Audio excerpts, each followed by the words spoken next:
اللهم صل على محمد وعلى آل محمد كما صليت على إبراهيم وعلى آل إبراهيم إنك حميد مجيد. اللهم بارك على محمد وعلى آل محمد كما باركت على إبراهيم وعلى آل إبراهيم إنك حميد مجيد. محترم سامعین، السلام علیکم ورحمۃ اللہ وبرکاتہ۔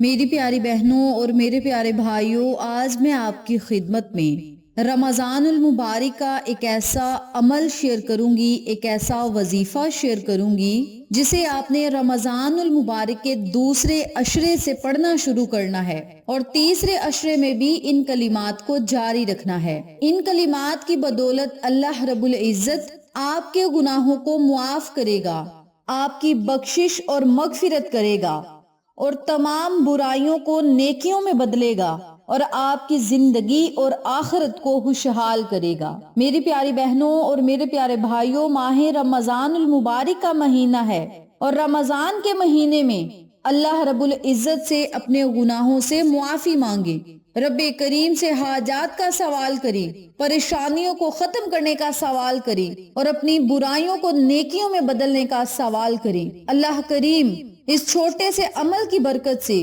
آپ کو ہر وہ چیز عطا کرے گا جس کی آپ کو ضرورت اور طلب ہے، آپ کی قبر کو روشن کرے گا، آپ کی آخرت کو بہتر بنائے گا، جنت الفردوس میں آپ کے لیے اعلیٰ مقام اور باغات ہوں گے، محلات ہوں گے، بشرط یہ کہ عمل آپ نے یقین کامل کے ساتھ پڑھنا ہے۔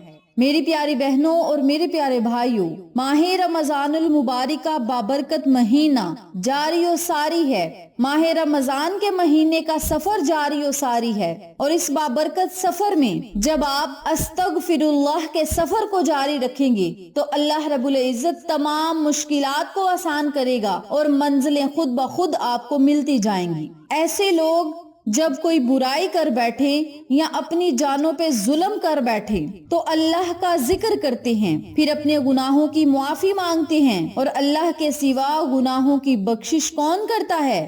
اور جو گناہ کر بیٹھے تھے ان پر جان بوجھ کر اصرار بھی نہیں کرتے۔ یہ اللہ رب العزت قرآن پاک میں فرما رہا ہے کہ جب کوئی گناہ کر بیٹھے یا اپنی جانوں پہ ظلم کر بیٹھے تو اللہ کا ذکر کرے اور اپنے گناہوں سے معافی مانگے۔ اللہ کے سوا کوئی بھی گناہوں کو معاف کرنے والا نہیں اور بخشنے والا نہیں۔ اور سورۃ النساء میں ارشاد باری تعالیٰ ہے، اے حبیب، اگر وہ لوگ جب اپنی جانوں پر ظلم کر بیٹھے تھے آپ کی خدمت میں حاضر ہو جاتے اور اللہ سے معافی مانگتے اور رسول صلی اللہ علیہ وسلم بھی ان کے لیے مغفرت کی طلب کرتے تو وہ اس وسیلے اور شفاعت کی بنا پر ضرور اللہ کو توبہ قبول کرنے والا نہایت مہربان پاتے۔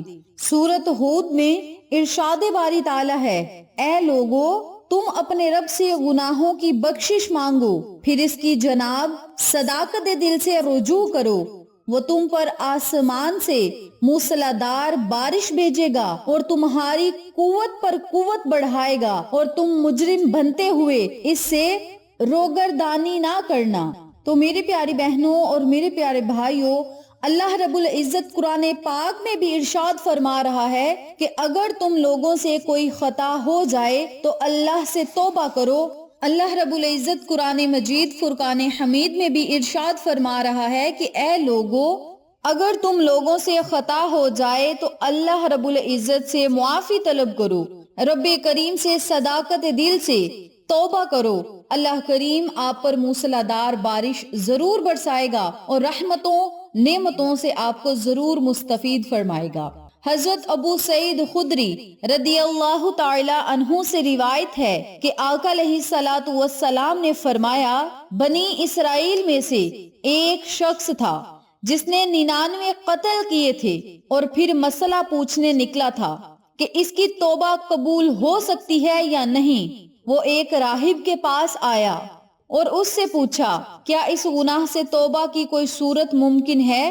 راہب نے جواب دیا، نہیں۔ اس نے اس راہب کو بھی قتل کر دیا۔ پھر اس نے ایک اور شخص سے پوچھا تو اس نے بتایا کہ تم فلاں بستی میں جہاں نیک لوگ رہتے ہیں وہاں جاؤ، ان کے ساتھ مل کر توبہ کرو۔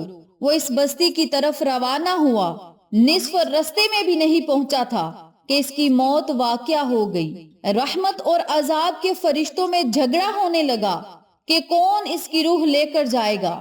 پس اللہ تعالیٰ نے اس بستی کو جہاں وہ توبہ کرنے کے لیے جا رہا تھا حکم دیا کہ اس کی نعیش کے قریب ہو جاؤ، اور دوسری بستی کو جہاں سے نکلا تھا حکم دیا کہ اس کی نعیش سے دور ہو جاؤ۔ پھر اللہ تعالیٰ نے فرشتوں سے فرمایا اب دونوں کا فاصلہ دیکھو، جس طرف کا فاصلہ کم ہو اسے اس بستی کے رہنے والوں کے حساب میں ڈال دو، اور جب فاصلہ ناپا گیا تو اس بستی کو جہاں وہ توبہ کرنے جا رہا تھا ایک بلشت نعیش سے زیادہ قریب پایا اور اس کی مغفرت کر دی گئی۔ تو میری پیاری بہنوں اور میرے پیارے بھائیوں، اس حدیث مبارکہ سے ثابت ہوتا ہے کہ جو لوگ توبہ کرنے کی نیت کر لیتے ہیں، توبہ کرنے کی نیت سے گھر سے روانہ ہو جاتے ہیں، یا توبہ کرنے کی نیت کو اپنے دل میں سما لیتے ہیں، تو نیت کرنے پر ہی اللہ رب العزت اس بندے کو بخش دیتا ہے۔ توبہ کرنی تو بھی باقی ہے۔ وہ شخص رستے میں جا رہا تھا، نیکی کے رستے پر جا رہا تھا کہ فلاں بستی میں جا کر توبہ کروں گا تو اللہ میرے گناہوں کو بخش دے گا، اور وہ اس بستی میں ابھی پہنچا بھی نہیں، رستے میں اس کی موت واقع ہو گئی تو اللہ کریم نے اس بندے کو بخش دیا، اور اس نیکی پر اسے جنت بھی مل گئی اور گناہ بھی معاف ہو گئے۔ تو میری پیاری بہنوں اور میرے پیارے بھائیوں، بابرکت مہینہ چل رہا ہے، اور بابرکت مہینے میں جب آپ استغفار کے سلسلے کو جاری رکھیں گے، استغفار کے سفر کو جاری رکھیں گے، تو مشکلات چٹکیوں میں آسان ہوں گی، حاجات منٹوں میں پوری ہوں گی۔ اللہ کریم بن مانگے ہی آپ کو عطا کرے گا اور آپ کے مسائل کو حل فرمائے گا۔ تو میری پیاری بہنوں اور میرے پیارے بھائیوں، اب میں آپ کو تسبیح بتاتی ہوں جو آپ نے صبح و شام پڑھنی ہے۔ دوسرے عشرے سے شروع کریں، تیسرے عشرے تک اس وظیفے کو جاری رکھیں، اللہ کی عطاؤں کا حقدار ٹھہرائیں۔ سب سے پہلے آپ نے 3 مرتبہ یا 7 مرتبہ درود پاک ضرور پڑھنا ہے۔ درود پڑھنے کے بعد 100 مرتبہ آپ نے صبح اور 100 مرتبہ شام کو استغفر اللہ استغفر اللہ استغفر اللہ کا ورد کرنا ہے، یا استغفار کی کوئی دعا پڑھ لیں، استغفر اللہ ربی من کلی ذنب واتوب الیہ اللہم اغفر لی۔ کوئی بھی آپ استغفار کی دعا پڑھ لیں یا پھر استغفر اللہ پڑھ لیں، استغفار پڑھ لیں، یہ آپ کی اپنی مرضی ہے۔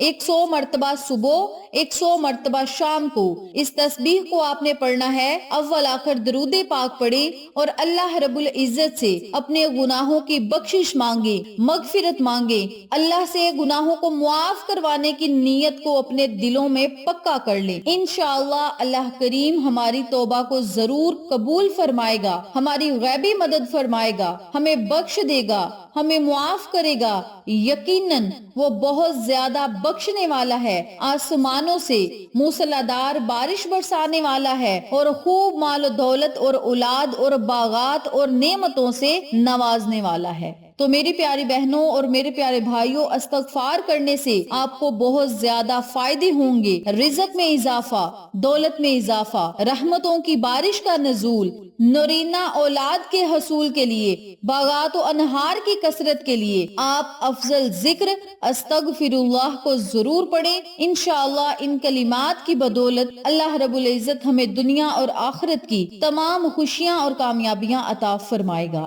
انشاءاللہ پھر کسی نئے وظیفے یا اچھی معلومات کے ساتھ آپ کی خدمت میں حاضر ہوں گے۔ تب تک کے لیے اجازت دیں۔ السلام علیکم ورحمۃ اللہ وبرکاتہ۔